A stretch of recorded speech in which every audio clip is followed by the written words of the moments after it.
Friends, last video में हमने project method को डिटेल में डिस्कस किया था और इस वीडियो में हम लोग मेजरमेंट के बारे में पढ़ेंगे। Myself Neha Mittal and I welcome you to study kit learning. तो सबसे पहले हम लोग एक बेसिक इंट्रोडक्शन देखते हैं कि मेजरमेंट होता क्या है। Measurement is description of data in terms of number. जब भी हम किसी डेटा को रिप्रेजेंट करते हैं नंबर की फॉर्म में तो उसको हम लोग मेजरमेंट बोलते हैं। इट इन्वॉल्व्स क्वांटिफिकेशन, मतलब कि बेसिकली क्वांटिटी की फॉर्म में एक्सप्रेस करना एंड असाइनिंग ऑफ न्यूमरल। तो किसी भी क्वांटिटी को न्यूमरल्स को असाइन करने को हम लोग क्या कहते हैं, मेजरमेंट बोलते हैं। तो जैसे भी किसी का वेट है, हाइट है, तो इसमें हम लोग क्या करते हैं, क्वांटिटी को एक न्यूमरल असाइन कर देते हैं।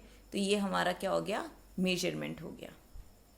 अब हम लोग साइकोलॉजी की टर्म में देखते हैं कि साइकोलॉजी में मेजरमेंट किसे कहा जाता है। तो साइकोलॉजी में भी मेजरमेंट क्वांटिफिकेशन ही होता है, पर किस चीज़ को क्वांटिफाई करते हैं हम लोग, इंडिविजुअल के ट्रेंड्स को। तो एक बंदा है, एक पर्सन है, उसके ट्रेंड्स को, उसके पर्सनालिटी को, उसके एटीट्यूड को, उसकी हैबिट्स को या फिर इंटेलिजेंस को, किसी भी ट्रेड को उसके क्वांटिफाई करने को हम लोग क्या बोलते हैं, मेजरमेंट बोलते हैं इन टर्म्स ऑफ साइकोलॉजी। जैसे कि हमने बहुत सारे टेस्ट पढ़े हुए हैं, इंटेलिजेंस टेस्ट भी होते हैं, पर्सनालिटी टेस्ट भी होते हैं, एटीट्यूड टेस्ट भी होते हैं, रीजनिंग टेस्ट भी होते हैं। तो ये सब टेस्ट हमें हेल्प करते हैं मेजर करने में इंडिविजुअल के ट्रेड्स। नेक्स्ट हम लोग देखते हैं कैरेक्टरिस्टिक्स। तो क्या कैरेक्टरिस्टिक्स है ऐसे मेजरमेंट की जिसकी वजह से हम इसको यूज़ करते हैं। सबसे पहला विजिबल। तो ये बेसिकली जो ये प्रोसेस है ये विजिबल है, ठीक है, बहुत आसानी से कोई भी चीज़ों हमें दिख जाती है। नेक्स्ट है क्वांटिटेटिव। तो क्वांटिटी नंबर्स की फॉर्म में जो है इस मेजरमेंट को हम लोग देख पाते हैं। नेक्स्ट है इजी टू अंडरस्टैंड। तो मेजरमेंट को बेसिकली पढ़ने के लिए या किसी चीज़ को निकालने के लिए हमें अलग से स्किल वगैरह डेवलप करने की ज़रूरत नहीं है। एक बहुत सिंपल सा नंबर देख के हम लोग समझ पाते हैं कि हाँ ये बंदा क्या है, इसके पर्सनालिटी ट्रेट या फिर कोई भी ट्रेट को पढ़ना हो तो नंबर की फॉर्म में हम लोग ईजिली पढ़ पाते हैं। नेक्स्ट है एंकरेज एप्रोप्रिएट बिहेवियर। तो जो भी बिहेवियर हमें बच्चे में चेंज लाना होता है बिहेवियर में, वो जो है वो हम बहुत आसानी से कर पाते हैं। नेक्स्ट है, अब हम फंक्शंस देखते हैं। बेसिकली हमारे पास 3 फंक्शंस हैं। सबसे पहला है प्रोग्नोसिस फंक्शन, सेकंड है डायग्नोसिस फंक्शन, थर्ड है रिसर्च फंक्शन। तो अब हम इन तीनों फंक्शंस के जो कि मेजरमेंट के फंक्शंस हैं इनकी डिटेल में डिस्कशन करेंगे कि ये बेसिकली फंक्शंस होते क्या हैं। सबसे पहले प्रोग्नोसिस फंक्शन। प्रोग्नोसिस का मतलब होता है बेसिकली हम किसी चीज़ के फ्यूचर को प्रिडिक्ट कर पाए। तो इसमें हम ये बता पाते हैं what a child can do. एक पर्सन है या फिर एक चाइल्ड है, वो क्या कर सकता है। तो बेसिकली अचीवमेंट टेस्ट जो हमने बनाए हैं वो इस चीज़ ही के लिए बनाए हैं, चाइल्ड की अचीवमेंट को जज करने के लिए जो मेजरमेंट है वो यूज़ होती है। अब हम लोग आगे देखते हैं प्रोग्नोसिस फंक्शन को। It identifies the level of student with regard to certain characteristics. तो ये क्या करता है, स्टूडेंट को डिफरेंट लेवल्स आइडेंटिफाई करने में स्टूडेंट के टीचर को हेल्प करता है with regard to certain characteristics. मतलब कि डिफरेंट कैरेक्टरिस्टिक्स बच्चे में होती हैं और डिफरेंट कैरेक्टरिस्टिक्स के अकॉर्डिंग हम लोग बच्चे के लेवल को डिफाइन करें। जैसे कि कोई बच्चा अगर डांस में अच्छा है तो क्या पता वो बच्चा मैथ्स में अच्छा ना हो पर डांस में अच्छा है, कोई बच्चा सिंगिंग में अच्छा होता है तो कोई फुटबॉल में अच्छा होता है। तो उस अकॉर्डिंग बच्चे को हम लोग आइडेंटिफाई करें। Tell difference among people performance. उनकी परफॉर्मेंस के बारे में डिफरेंस बताएं। देखो क्लास अगर हम बात करते हैं तो क्लास में हर बच्चा मॉनिटर नहीं होता, सिर्फ एक स्टूडेंट होता है। तो ऑब्वियसली उसकी जो लीडरशिप क्वालिटी है वो बाकी बच्चों से अच्छी है, तो उसकी जो परफॉर्मेंस है वो बाकी बच्चों से अच्छी है। तो हम लोग ये चीज़ बच्चे को बताएं या फिर पेरेंट्स को बताएं, तो ये चीज़ हेल्प करती है मेजरमेंट। अब हम लोगों के पास बेसिकली एडमिनिस्ट्रेटिव फंक्शन है। प्रोग्नोसिस के एडमिनिस्ट्रेटिव फंक्शन है, 3 एडमिनिस्ट्रेटिव फंक्शन है, जिसमें से सबसे पहला है सिलेक्शन। सिलेक्शन में क्या होता है, स्टूडेंट का सिलेक्शन होना by with the help of various entrance exam. तो एंट्रेंस एग्जाम्स का यूज़ करके हम लोग क्या करते हैं, बच्चे को वेरियस कोर्सेज के लिए सिलेक्ट करते हैं। सेकेंड है हमारे पास गाइडेंस। तो गाइडेंस जो है it help to serve the purpose of giving guidance. तो गाइडेंस ऑब्वियसली गाइडेंस के लिए हेल्प करती है and help in help in making decision about courses and career. तो ये जो गाइडेंस है ये बच्चे को हेल्प करती है उनके कोर्स और करियर को आगे मूव ऑन करने के लिए। जस्ट लाइक सपोज कि कोई बच्चा है, हमने उसका टेस्ट लिया और टेस्ट में देखा कि वो बच्चा मैथ्स में अच्छा नहीं है पर वो बच्चा साइंस में या एसएसटी में अच्छा है, सपोज एसएसटी में अच्छा है, तो हम लोग उसको रिकमेंड करेंगे या गाइड करेंगे कि क्या करे वो बच्चा 11th में आर्ट्स स्ट्रीम ले। तो इसी तरीके से और भी बहुत सारी चीज़ें हैं जिसके लिए हम बच्चे को गाइड कर सकते हैं। तो ये हमने क्या किया, पहले मेजरमेंट करी बच्चे की, ठीक है, जो भी चीज़ हमें मेजर करनी है फिर उस अकॉर्डिंग उसको गाइड किया। नेक्स्ट है ग्रेडिंग। तो ग्रेडिंग जो है ये भी एक प्रोग्नोसिस फंक्शन का इम्पॉर्टेंट पार्ट है, क्योंकि हम क्या करते हैं स्टूडेंट को रैंक करने में ये हमें हेल्प करता है। जैसे कि टर्मिनल एग्जाम में टीचर करती है, तो क्या करते हैं हम लोग बच्चे के जो भी ग्रेड्स आए हैं, जितने भी मार्क्स उसने स्कोर किया अकॉर्डिंगली उसको ग्रेड कर दिया। अगर ये चीज़ नहीं होगी तो हमें कभी समझ ही नहीं आएगा कौन बच्चा मैथ्स में अच्छा है, कौन बच्चा साइंस में अच्छा है, या किस बच्चे में क्या कैपेबिलिटीज़ हैं या किस में नहीं है। तो ये जो तीनों फंक्शंस है ये बहुत इंपॉर्टेंट है from the point of view of exams. Next देखते हैं हम लोग डायग्नोसिस फंक्शन। तो डायग्नोसिस का मतलब हम लोगों को पता ही है, डायग्नोस का मतलब होता है कोई भी दिक्कत अगर किसी में होती है तो उसको जानना और फिर उसका समाधान करना। तो हम लोग देखते हैं सबसे पहले कि हमारा मेन फंक्शन वो होता है इसमें कि what a person can not do. ऐसी क्या चीज़ है जो बेसिकली बच्चा या चाइल्ड नहीं कर पा रहा है, तो उसको डायग्नोस करना।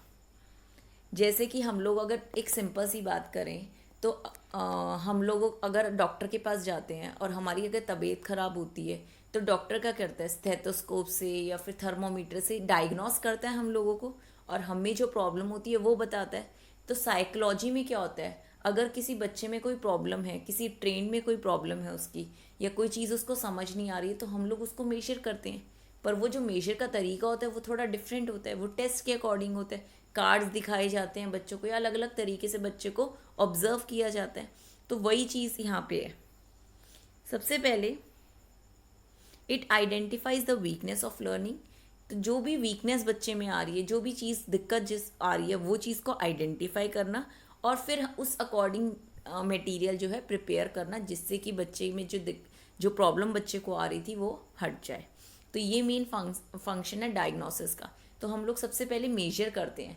अगर सपोज किसी को किसी के सपोज मैथ्स बच्चा पढ़ रहा है और उसके मैथ्स में मार्क्स अच्छे नहीं आ रहे, तो हम लोगों ने जज किया, कैसे किया, मार्क्स जब उसका रिजल्ट ले रहे हैं, टेस्ट ले रहे हैं, तब हमें पता चल रहा है, मेजर कर रहे हैं हम लोग उसके मैथमेटिकल स्किल्स को। और उसके बाद हम लोग क्या करते हैं, अकॉर्डिंगली रेमेडी हम लोग देखेंगे कि क्या हमें करना है, किस तरीके से करना है, और फिर हम उसका दोबारा टेस्ट लेंगे, फिर दोबारा उसके मैथमेटिकल स्किल्स को मेजर करेंगे और फिर देखेंगे। तो बेसिकली डायग्नोसिस फंक्शन का मेन यही होता है कि हम लोग वो बच्चे में जो भी कमी होती है उसको देखना और फिर क्या करना, उसके अकॉर्डिंग उसको रेमेडी प्रोवाइड करना। लास्ट है रिसर्च फंक्शन। तो रिसर्च फंक्शन जो है ये एक बहुत इंपॉर्टेंट फंक्शन है एज मतलब बाकी दोनों फंक्शन से। सबसे पहले measurement is important in research, it provide more objective and dependable basis for research purpose. तो ये जो है कोई चीज़ अगर क्वांटिटी की फॉर्म में या नंबर की फॉर्म में हमारे सामने होगी तो वो क्या होगी, एक ट्रस्ट वर्दी रिजल्ट हमें प्रोवाइड करेगी, ठीक है, जिस पे हम विश्वास कर सकें। क्योंकि रिटर्न या थ्योरी में अगर कोई रिजल्ट आए तो हम लोग उस पर बिलीव नहीं करते हैं, पर कोई भी रिजल्ट अगर हम लोगों को मेजरमेंट की फॉर्म में या क्वांटिटी की फॉर्म में आए तो हम लोग उस पर ज़्यादा ट्रस्ट कर पाते हैं। तो रिसर्च फंक्शन भी इस तरीके से हेल्प करती है। जैसे कि आगे देखते हैं हम लोग verification of scientific hypothesis of research. तो अगर सपोज कोई साइंटिस्ट और कोई एक्सपेरिमेंट कंडक्ट कर रहा है तो ऐसा नहीं है कि वो डायरेक्टली कोई करके सपोज कोई उसको मिक्सचर्स मिलाने हैं तो वो क्या करेगा, मेजरमेंट का यूज़ करेगा कि उसने पहले कितना मिलाया और अब कितना मिलाया और किस अकॉर्डिंग उसको आगे काम करना है। तो जो सारा प्रोसेस है वो चलता है वो मेजरमेंट के ऊपर उसी बेसिस पे चलता है, ठीक है। जैसे कि हम लोगों ने अगर मैथ्स के चैप्टर में देखें तो पाई की वैल्यू निकाली, ठीक है, तो पहले तो उसने ऑब्वियसली सोचा, मेजर किया और फिर बार बार एक वैल्यू न्यूमेरिकल वैल्यू निकाल रहे हैं, तो उससे क्या आया, वो रिसर्च करके हम लोग बेसिकली एक क्वांटिटी पे पहुंचे जो कि पाई की वैल्यू है। नेक्स्ट है without measurement research can't interpret the data accurately and systematically. मतलब अगर मेजरमेंट ना हो, जो डेटा आएगा वो एक्यूरेट है या नहीं है, प्रिसाइज है या नहीं है, सिस्टमैटिक वे में चल रहा है या नहीं चल रहा है, ये रिसर्चर को पता नहीं चलेगा। तो इसीलिए रिसर्च में भी मेजरमेंट का बहुत इम्पॉर्टेंट रोल है।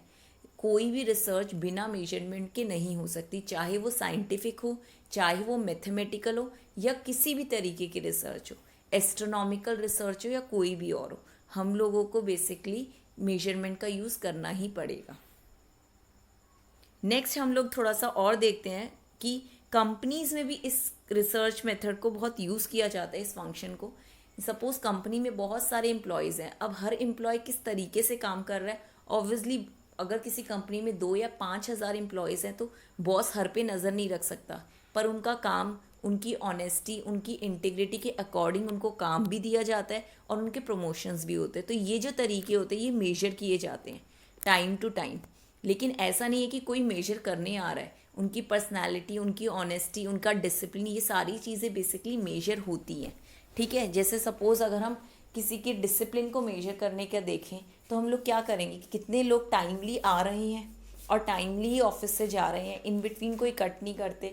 तो हम लोग क्या करते हैं, उन बंदे को डिसिप्लिन होता है, डिसिप्लिन कैटेगरी में रखेंगे और फिर क्या करेंगे, उनको आगे प्रमोशन दे सकते हैं। तो ऐसे बहुत सारे तरीके होते हैं कंपनी के पास जिससे वो लोग क्या करते हैं, कंपनीज में जो एम्प्लॉयज़ होते हैं उनको रेगुलर चेक करते हैं और उसी अकॉर्डिंग उनको वर्क भी असाइन करते हैं और उनको प्रमोट भी करते हैं। तो common in every organisation and industry to measure employ performance. तो that's all for today. Next class में हम लोग मेजरमेंट के पार्ट सेकंड करेंगे, जिसमें हम लोग स्केल के बारे में, मेजरमेंट स्केल्स के डिटेल डिस्कशन करेंगे। तो थैंक यू।